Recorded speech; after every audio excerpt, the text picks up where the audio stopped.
Assalamualaikum warahmatullahi wabarakatuh. Perkenalkan, nama saya Nur Sakinah Salam, Prodi Bimbingan Konseling Islam. Puji syukur kita panjatkan atas kehadirat Allah Subhanahu wa Ta'ala, atas berkat dan rahmatnya lah pada kesempatan ini saya masih sempat menyampaikan suatu materi tentang iri dan dengki. Membahas tentang iri dan dengki merupakan salah satu gangguan kejiwaan atau gangguan mental. Nah, menurut Islam, iri dan dengki merupakan salah satu penyakit hati yang membuat orang tidak tenang dalam menjalani kehidupannya, karena mereka merasa tersaingi dengan kebahagiaan dan kesuksesan orang lain.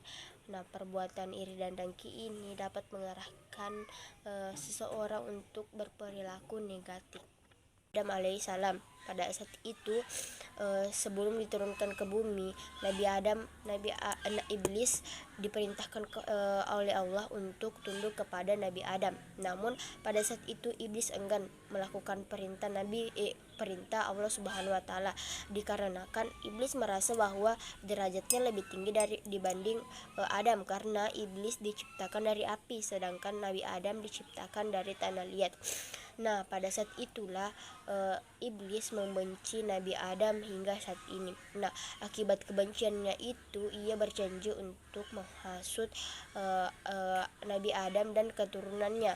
Nah, akibat dari kebencian itu kita dapat mengambil satu kisah, yaitu tentang Qabil dan Habil, yaitu keturunan dari Nabi Adam alaihissalam dan Siti Hawa.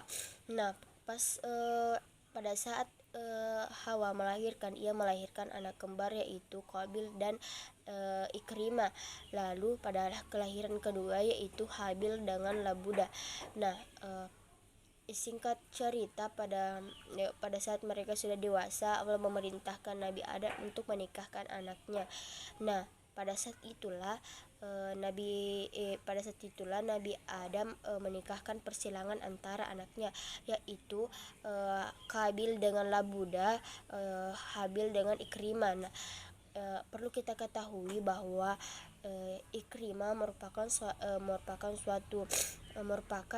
wanita yang cantik dan menawan, sedangkan Labuda sebaliknya.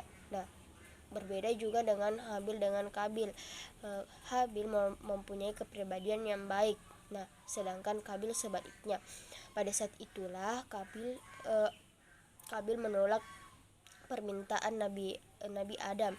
Namun disitulah terjadinya pertikaian antara Habil dengan Qabil. Mereka memperebutkan Ikrimah. Nah, sampai akhir pertempuran, akhirnya Qabil yang memenangkan pertempuran dan Habil yang kalah.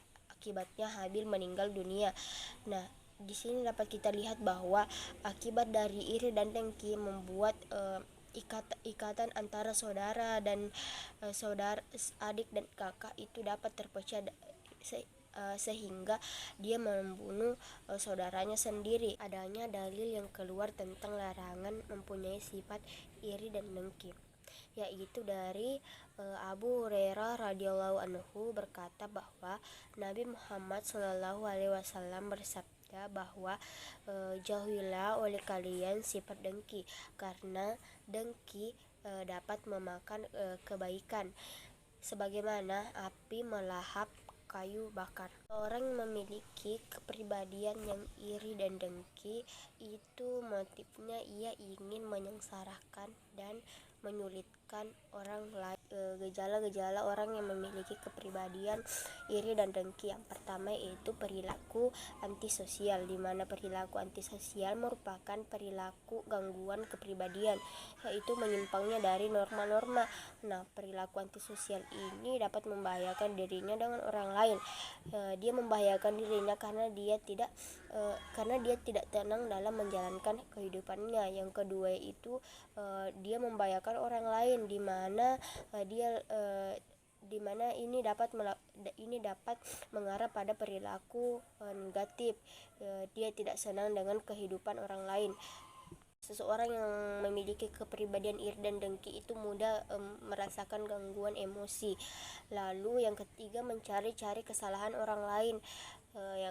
Lalu selanjutnya yaitu membicarakan kejelekan orang lain di belakang. Iri dan dengki mempunyai akibat yang sangat besar. Yang pertama, kita tidak disenangi oleh orang lain. Yang kedua, hidup kita tidak tenang. Tentunya kenapa hidup kita tidak tenang? Karena kita sibuk untuk memikirkan dan berprasangka dan mendahulukan emosi-emosi kita karena diakibatkan keberhasilan atau kesuksesan orang lain. Lalu yang ketiga itu mudah depresi. Nah, inilah akibat yang sangat buruk.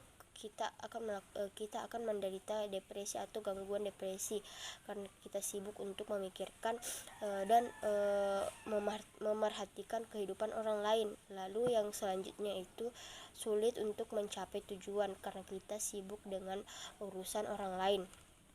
Dan selanjutnya itu kepribadian yang sombong dan angkuh karena kita akan mencari-cari kesalahan orang lain dan membeberkan kelebihan-kelebihan kita.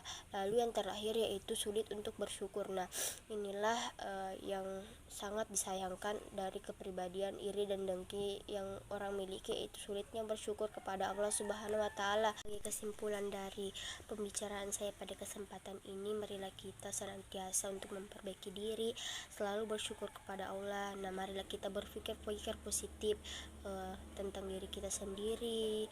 Marilah kita untuk mencari atau menggali potensi diri kita agar tidak terlalu memikirkan kehidupan orang lain, sehingga kita bisa melanjutkan hidup kita dan melakukan dan menuju tujuan kita yang sebenarnya. Nah, karena kepribadian iri dan dengki itu merupakan salah satu penyakit hati yang sangat buruk dan sangat berbahaya bagi kita. Nah, tentunya itu akibatnya itu berdampak yang sangat besar, itu berdampak pada diri kita sendiri karena kita tidak bisa melangkah maju untuk hidup kita sendiri. Nah, sekian dari saya, semoga penyampaian kali ini dapat bermanfaat dan saya berharap bahwa kepada diri saya sendiri tentunya agar senantiasa terhindar dari kepribadian iri dan dengki. Sekian, assalamualaikum warahmatullahi wabarakatuh.